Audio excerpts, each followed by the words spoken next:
My name is Catherine Sterling. I am 68 years old, and my life's work can be found not in a skyscraper, but on a dinner plate. For 40 years, I have been the heart, the soul, and the silent, uncredited founder of Sterling Foods. What began in my own kitchen as a small line of artisanal jams and chutneys, made from the fruits in my garden, has grown into a multi-million-dollar gourmet food empire. My world is one of flavor profiles, of supply chains, of the delicate alchemy that turns a perfect heirloom tomato into a product that sits on the shelves of the finest stores in the country. I didn't just build a company. I built a legacy of quality, a testament to the idea that good things, real things, take time and care to create. My husband, Richard, is the CEO of Sterling Foods. He is handsome, charming, and utterly brilliant in a room full of people. He can sell snow in a blizzard. He became the face of the company, the charismatic visionary on the cover of business magazines. I, in turn, became the chairwoman of the board, the quiet, strategic mind behind the curtain. It was a partnership, we called it. He was the showman. I was the strategist. It was a story we told ourselves, a story I desperately wanted to believe. But the truth, the one I had ignored for decades, is that I was the architect, the engineer, and the foundation of the entire enterprise. He was merely the beautiful, ornate facade. This was my greatest sacrifice. Not of money, but of identity. I willingly, lovingly, stepped back from the company I had bled for, the company I had built from the ground up while raising our son. I did it because I loved him, and because he was a man who needed the spotlight to feel alive. His ego was a vast, hungry thing, and I fed it with my own ambition, my own credit, my own name. I convinced myself it was a fair trade. He would have the glory, and I would have our life, our shared history, our quiet, comfortable partnership. And at the center of that partnership, for 40 years, was another couple. Our best friends. My best friend, my sister of the soul, Isabella, and her husband, David. David is the chief operating officer of Sterling Foods. He is the opposite of Richard, quiet, methodical, a genius of logistics and operations. He is the man who makes the trains run on time, the silent, efficient engine that powers Richard's glittering parades. And Isabella was my other half. We met as young wives, our husbands both ambitious and driven. We raised our children together. We celebrated triumphs and weathered tragedies. I held her hand through her father's long illness. She held mine after my mother's funeral. I knew her secrets. I thought she knew mine. Our friendship was, I believed, the one part of my life that was not a business, not a strategy, but a simple, unshakable truth. It was the one asset I thought was truly, safely mine. I was wrong. The truth arrived not with a whisper, but with a sickening, silent thunderclap. The stage for my world's collapse was the eve of our greatest triumph, the 40th anniversary of the founding of Sterling Foods. A massive gala was planned for the following night. It was to be Richard's coronation, a celebration of his legacy. I had spent the entire day at the venue with the event planners, ensuring every detail was perfect, from the floral arrangements to the seating chart. It was, as always, my invisible hand making his magic possible. I came home late, exhausted but satisfied. The house was quiet. I expected to find Richard in his study, a glass of scotch in his hand, waiting to hear the details. But the study was empty. A faint, unfamiliar, and cloyingly sweet perfume hung in the air.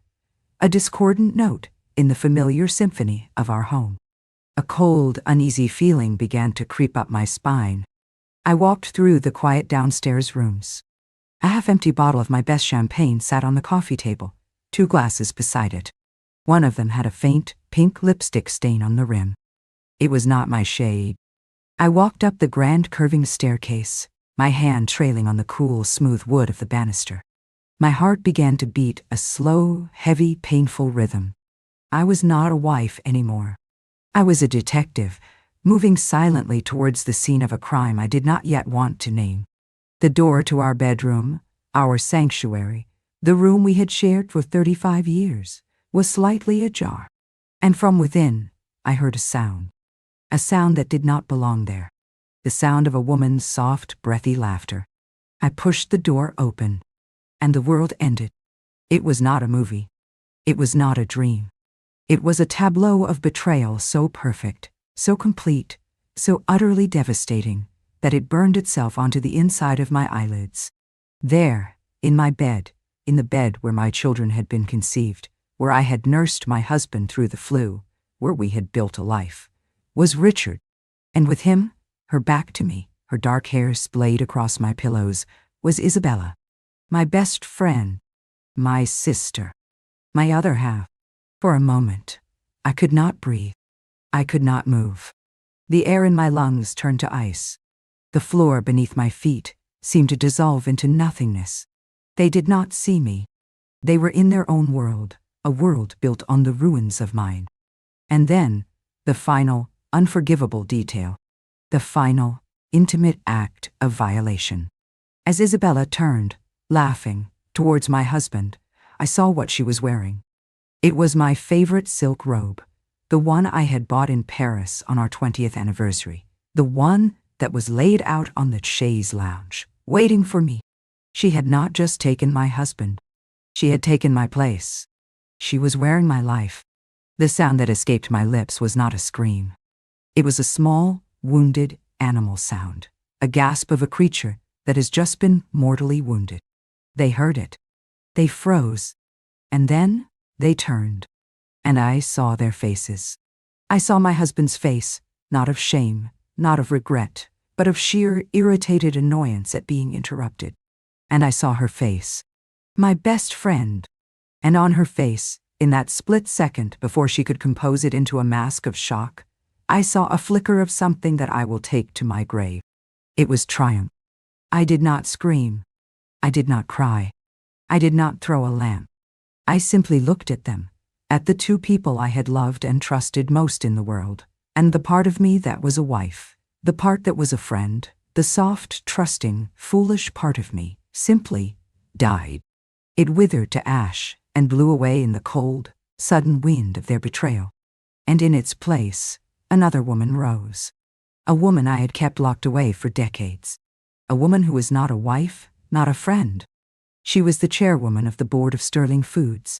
She was a woman who understood contracts, who understood power, and who had just witnessed a hostile and deeply personal takeover attempt.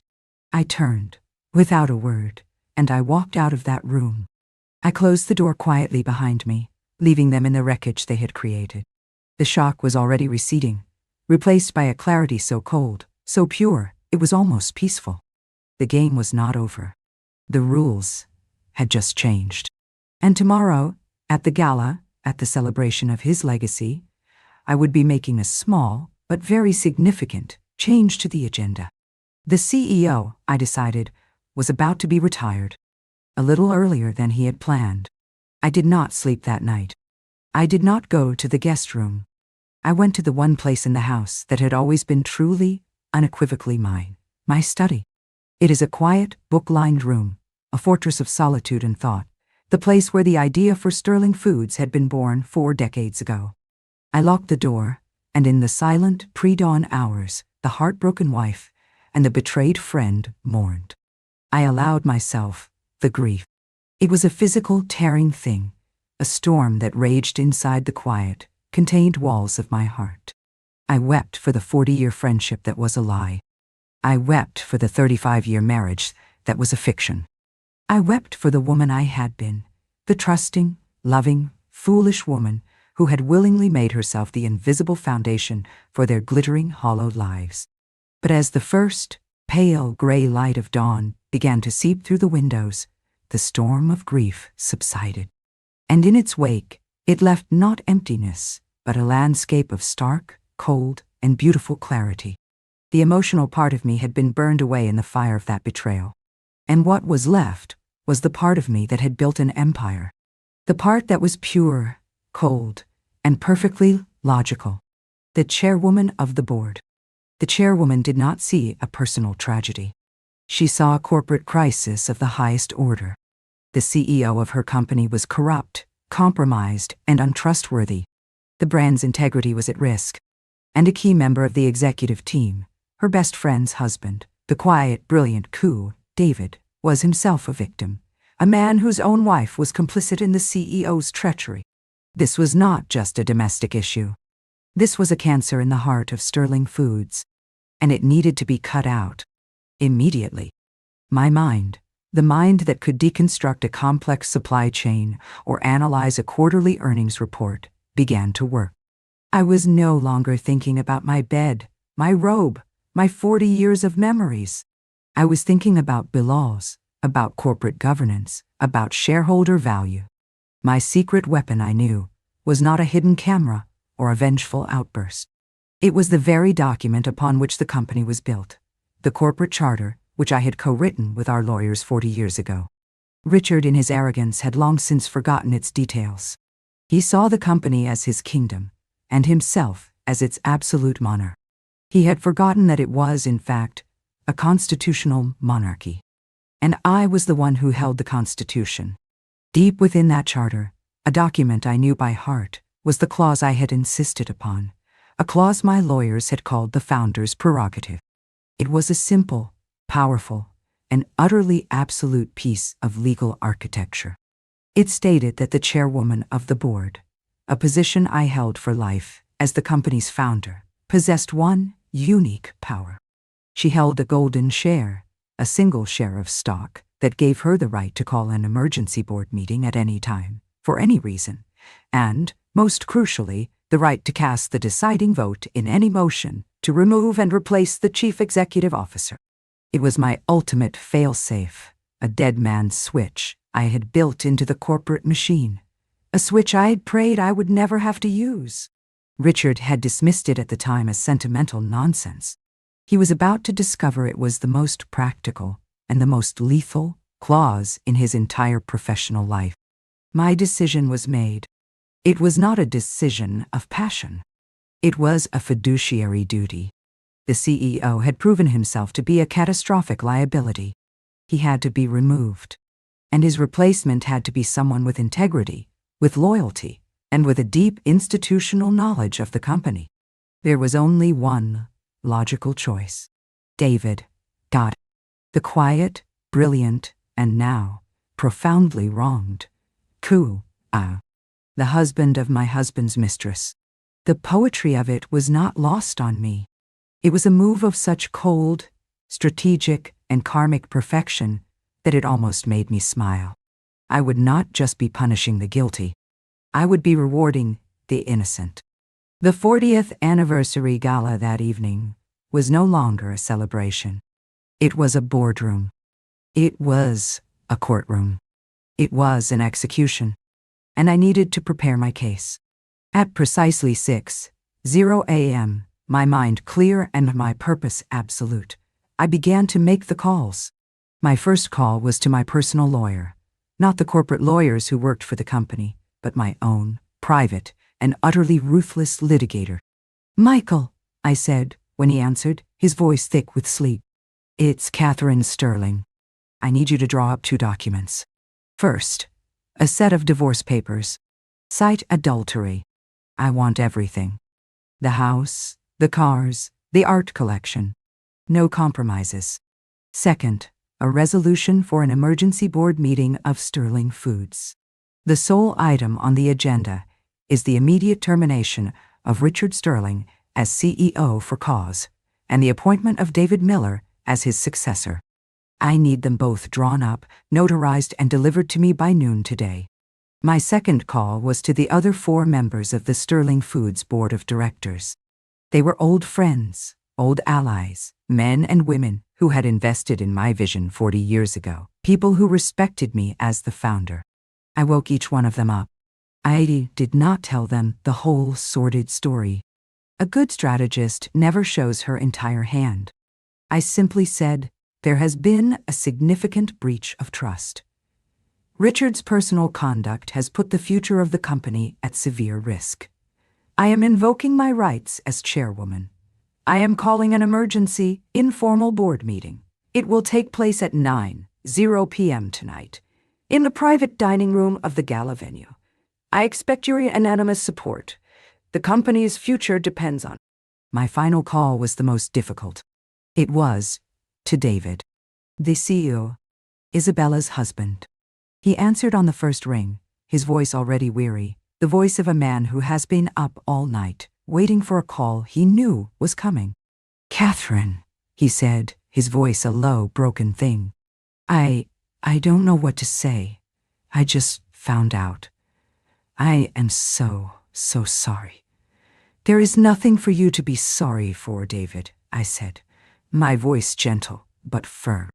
"You are as much a victim in this as I am. But now is not the time for sorrow. Now is the time for action. I have a question for you, and it is the most important question of your professional life. Do you want to be the chief executive officer of Sterling Foods?" The silence on the other end of the line was a mixture of shock, grief, and a dawning, terrible hope. "Yes," he finally whispered. "Yes, I do." "Good," I said. "Then I need you to do exactly as I say. Go to the office, lock your door, and prepare a transition plan. The company is about to go through a significant leadership change. I need its operations to remain stable. Can you do that?" "Yes," he said, his voice stronger now, the voice of the brilliant operator he was. "Yes, I can. I will see you tonight at the gala, David," I said. "Please, act as if nothing has happened. This will all be over very soon." I hung up the phone. The pieces were in place. The board was aligned. My legal documents were being prepared, and my new CEO was ready to take the helm. All that was left was the public announcement. The grand, public, and beautifully orchestrated execution. I went to my closet and chose my armor for the evening. It was a simple, elegant, and powerfully structured suit of dark, charcoal gray. It was the suit of a woman who was not there to celebrate. She was there to chair a meeting. Arriving at the gala that evening felt like stepping onto a beautifully designed stage set for a tragedy. The ballroom was breathtaking, filled with hundreds of people, the air buzzing with 40 years of success. Richard and Isabella were already there, working the room as a couple. They had, I noted with a kind of clinical detachment, decided to brazen it out. They stood side by side, a handsome, powerful, and utterly fraudulent couple, accepting congratulations, their faces arranged in masks of perfect, serene composure. To the unsuspecting eye, they were a picture of familial and professional harmony. I saw them look at me as I entered. I saw the flicker of fear in Richard's eyes, the flash of defiant triumph in hers. They thought, because I had not screamed, not made a scene, that I had accepted it. They thought they had won. I played my part. I was Catherine Sterling, the gracious, dignified chairwoman. I smiled. I shook hands. I accepted praise for the company we had built. I moved through the room, a ghost at my own feast, my heart a block of ice in my chest, my mind a cold, whirring, and beautiful machine. The evening's program was, of course, a long self-congratulatory tribute to Richard. Speaker after speaker, the mayor, the head of the Chamber of Commerce, a celebrity chef we had partnered with, took the stage to praise his vision, his leadership, his genius. Richard sat at the head table, bathed in the warm golden glow of the spotlights, drinking it all in. He was a man drowning in his own hubris.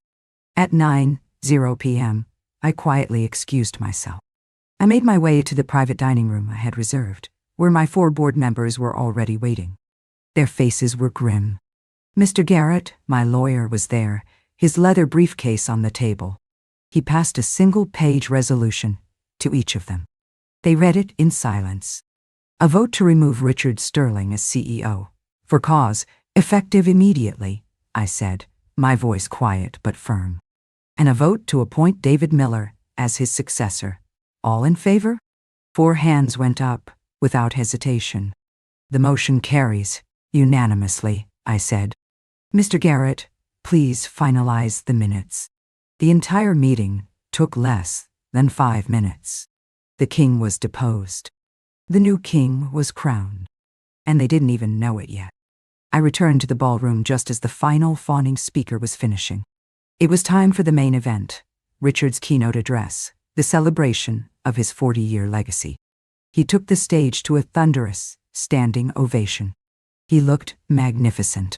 He was a master performer, and this was his greatest performance. He spoke for 20 minutes, a soaring, eloquent speech about his journey, about the risks he had taken, the sacrifices he had made. He told the story of Sterling Foods, but it was a work of fiction, a story with one glaring omission: me. He spoke of the company as if it had sprung, fully formed, from his own brilliant mind. I was not a co-founder. I was not a partner. I was a footnote, a beloved wife he thanked in his closing remarks with a gracious, dismissive wave of his hand in my direction. He finished. The room exploded in applause. He stood there, his arms outstretched, accepting the adoration, a conqueror on his day of triumph. The master of ceremonies stepped to the podium. "And now," he said, for a final word, "the woman who has been there from the very beginning, the chairwoman of the board of Sterling Foods, the great lady herself, Catherine Sterling." This was it. My cue. I walked to the stage, my steps steady, my face serene. Richard, still glowing from his ovation, turned to me with a magnanimous, patronizing smile. He thought I was coming to add my own tearful tribute to his greatness. He thought I was coming to play my part as the adoring, supportive wife. I took the microphone. The room fell silent. "Thank you, Richard," I said, my voice clear and steady, carrying to every corner of the vast, silent room. "That was a truly remarkable performance, a story beautifully told." I paused, letting the words hang in the air. "And as the chairwoman of this company, and as its founder, I have always believed that our story, the story of Sterling Foods, is our most valuable asset, which is why it is my solemn duty to ensure that the story we tell is a true one." I saw the first flicker of confusion, of alarm, in Richard's eyes. "And so," I continued, "in that spirit of truth and transparency, I have a small announcement to make. As of 9:05 p.m. this evening, the board of directors of Sterling Foods held an emergency meeting.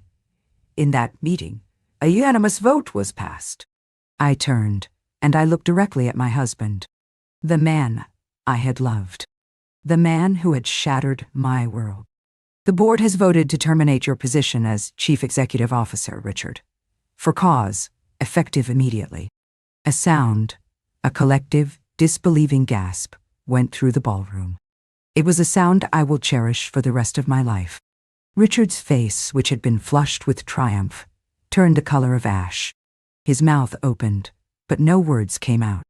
"The board felt," I continued, my voice now as cold and as sharp as a shard of glass, "that your recent personal and professional conduct has demonstrated a profound lack of judgment that is no longer compatible with the values of this company." I let my eyes drift from his horrified face and scan the crowd until I found her. Isabella. Sitting at a front table, her face a perfect, beautiful mask of pure, unadulterated horror. "We wish you the very best in your future endeavors," I said, the corporate platitude a final, elegant twist of the knife.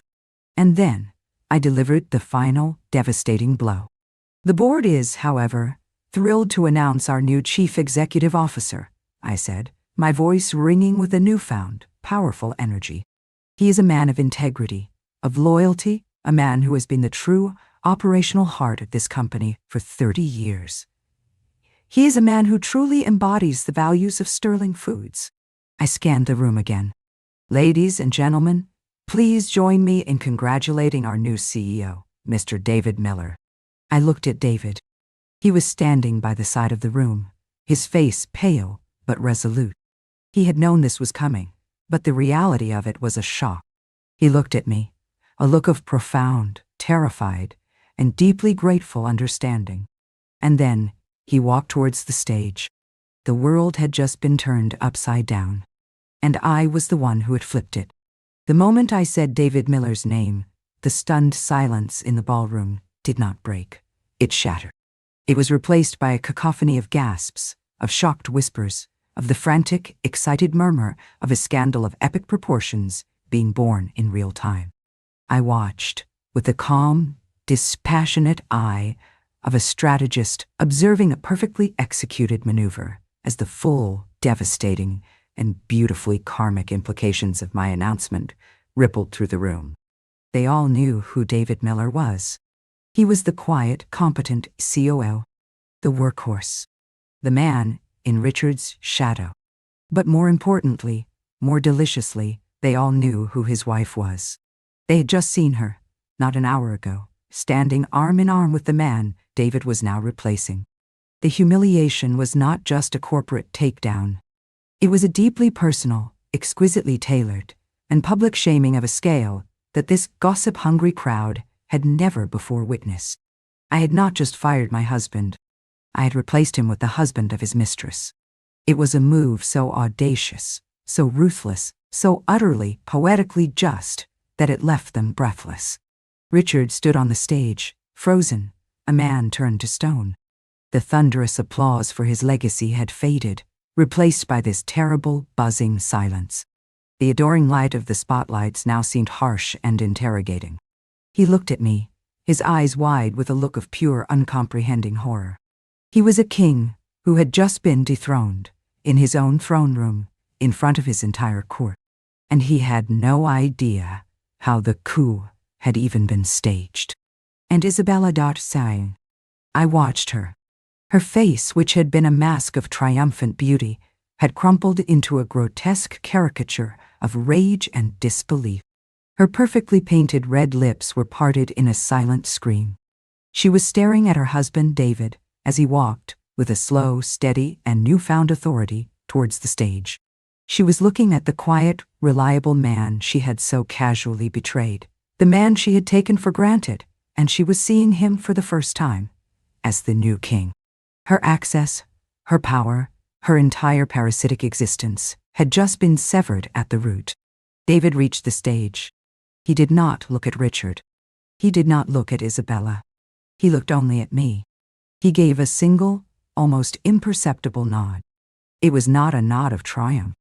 It was a nod of grim, shared understanding. A nod of alliance.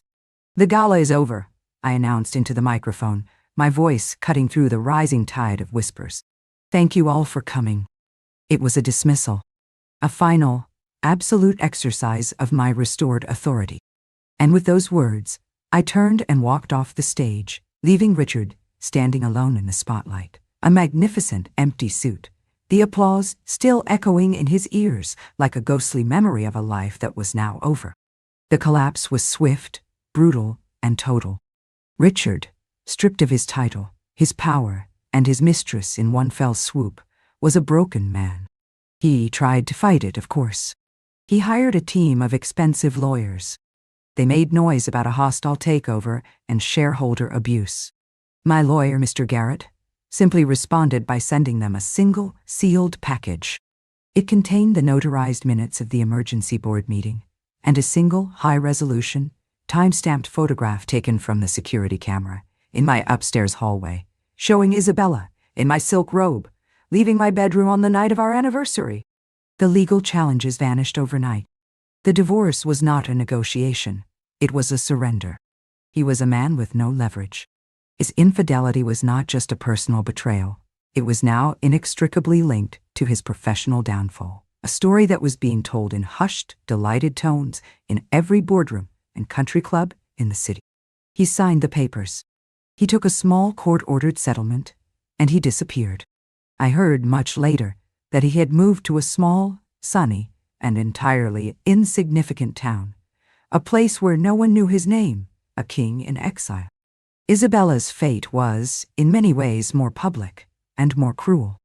David, my new CEO, a man who had been publicly cuckolded and then publicly vindicated, filed for divorce the day after the gala. He was no longer the quiet, overlooked coup. He was the powerful, respected CEO of Sterling Foods, a man who held all the cards. Their divorce was swift and brutal. Isabella, the woman who had basked in the reflected glory of two powerful men, was left with nothing. Her social circle, the one that had admired her ambition, now shunned her for her catastrophic lack of judgment. She became a ghost, a cautionary tale whispered at cocktail parties. The woman who had everything, and who, in a single greedy and foolish night, had lost it all. My old life ended that night, on a stage, in a room full of ghosts and witnesses. My new life began the next morning, not in a lawyer's office, but where it had always truly been, in the kitchen. I did not retreat. I did not retire. I came back. I walked back into the headquarters of Sterling Foods, not as the quiet, behind-the-scenes chairwoman, but as its active, engaged, and undisputed founder. The company that had been my life's work, the legacy I had almost allowed to be stolen from me, was mine again. David and I became a formidable team. He was a brilliant operator, a genius of the systems and logistics that are the unglamorous, essential backbone of any successful company. And I became the heart and soul again. I went back to the test kitchens. I worked with the chefs. I tasted the sauces. I rediscovered the simple, profound joy that had started it all, the joy of creating something good, something real, something of enduring value. We did not just save the company, we transformed it. We stripped away the layers of corporate vanity that Richard had built up. We canceled the expensive, pointless sponsorships of polo teams and art galas. We invested that money back into the company, into our employees, into the quality of our ingredients. We launched a new line of products, Founder's Reserve, based on my original, handwritten recipes from 40 years ago. It became our most successful product line ever. The story of Sterling Foods was no longer a fiction about a charismatic male visionary. It was a true story, a story of a woman, of a kitchen, of a friendship betrayed, and a partnership forged in the fires of adversity. And it was a story that our customers, it turned out, were hungry for. My life is no longer quiet. It is filled with the buzz of a thriving business, with the passion of a creative team, with the deep, satisfying exhaustion that comes from a day of hard, meaningful work. My home is my sanctuary again, a place of peace, but it is no longer the center of my world. My company is. Last week, David and I were in the boardroom, finalizing the plans for a new, state-of-the-art, employee-owned organic farm. He is a good CEO, a kind, decent, and deeply competent man. His own quiet strength, which had been overshadowed for so long, has finally been allowed to shine. He has, in his own way, found his own liberation. You know, he said, looking at the blueprints for the new farm, I never understood how Richard could have risked all of this. This company, this life, you. I looked out the window of the boardroom, at the city skyline, at the world that I had, in my own quiet way, built. He didn't see it as a risk, David, I said. He thought I was a silent partner. He thought my share in this enterprise was silent. He forgot that a founder, a creator, is never truly silent. She is just waiting for the right moment to call the meeting to order. I spent a lifetime building a beautiful facade for a man who was hollow inside. I learned, in the most brutal way possible, that a partnership that is not built on a foundation of truth will inevitably collapse. I have since built a new partnership, a new foundation, one built on the solid bedrock of mutual respect, shared values, and a simple, honest love for the good work we do. The house of Sterling Foods is stronger and more beautiful than it has ever been. And I, its original architect, am finally and joyfully home.